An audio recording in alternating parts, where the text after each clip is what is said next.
Bonjour mes enfants, vous allez bien? Vous y êtes? Très bien, Dieu merci. En production écrite, on a appris la séance précédente comment faire la description d'un animal.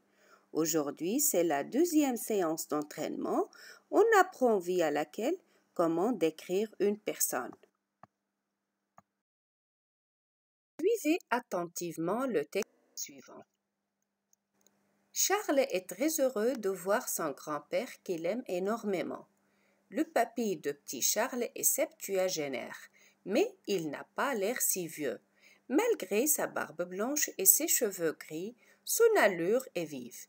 Il paraît élégant avec ses vêtements en lin beige et sa canne qui lui confère un certain prestige.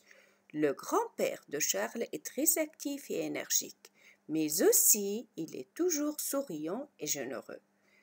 D'abord, je vais vous expliquer les mots nouveaux qui s'avèrent difficiles.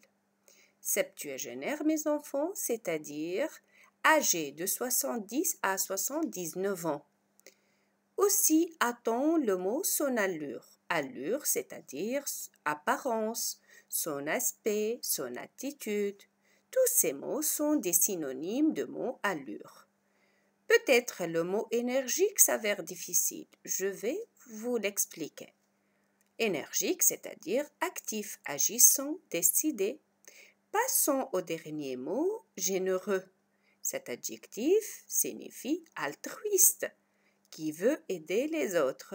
Son antonyme est cupide, avare. Vous allez maintenant faire cet exercice. Tableau suivant à partir du texte ci-dessus. La personne décrite est, c'est-à-dire yes. Puis, citer à partir du texte l'aspect physique, l'aspect vestimentaire, l'aspect moral. Pour l'aspect vestimentaire, c'est-à-dire ce qu'il met, ce qu'il porte, ses vêtements en fait. Cet exercice, mes enfants, sera corrigé demain pendant la séance d'interaction. C'est clair? Très bien. Alors, pour déduire, je retiens. Pour décrire une personne, on commence généralement par l'aspect physique, puis vestimentaire et enfin l'aspect moral. Voilà, mes enfants, un outil d'aide pour décrire une personne. Vous y êtes? Très bien, suivez. Commençons par le portrait physique. L'aspect général, grand, petit, gros, maigre, robuste, jeune, vieux, etc. La tête, je peux la décrire en disant qu'elle est ronde ou petite ou grosse. Le front, large, ridé, bombé.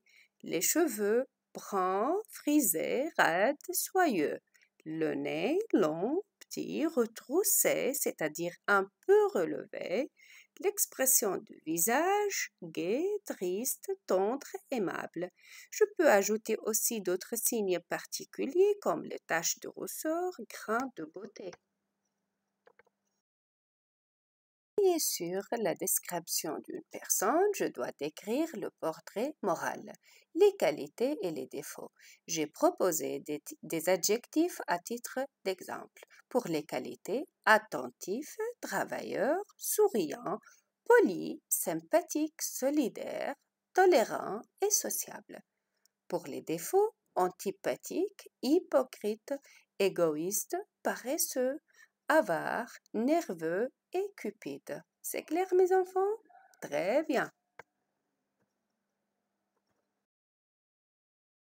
Et pour plus d'entraînement, vous faites cet exercice sur vos cahiers de production écrite. Complète le paragraphe suivant par ces expressions. Une grosse moustache, les cheveux bruns et frisés, petites lunettes rondes. Alors, Monsieur Fred a, il porte, lui cache la lèvre supérieure. On récapitule, mes enfants.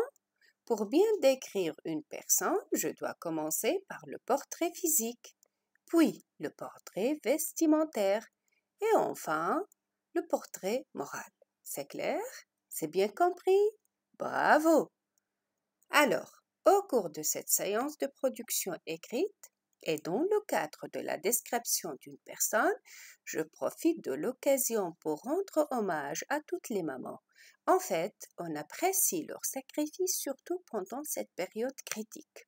Aussi admire-t-on leur force morale qui ont su surmonter tant d'épreuves dans la vie. D'ailleurs, chaque maman représente un mentor à son fils ou à sa fille. Chaque maman est synonyme de courage, de persévérance, de sagesse et d'amour. Vous avez déduit, mes enfants, que la personne décrite est la maman? Très bien. Alors chacun de vous va faire la description de sa maman en 6 phrases au moins. Aidez-vous, mes enfants, de ces expressions suivantes. C'est une personne que j'aime bien, elle est dévouée, ses cheveux sont bruns, elle est mince, elle a les yeux brillants qui reflètent aussi l'amour que la sévérité. Elle sourit pour un oui et pour un non. Elle est remarquable car elle a toujours fait passer nos besoins avant les siens. Vous allez écrire ces expressions sur vos cahiers de production, puis vous allez rédiger un passage descriptif. La correction sera demain pendant la séance d'interaction. En plus, je vous enverrai une correction collective.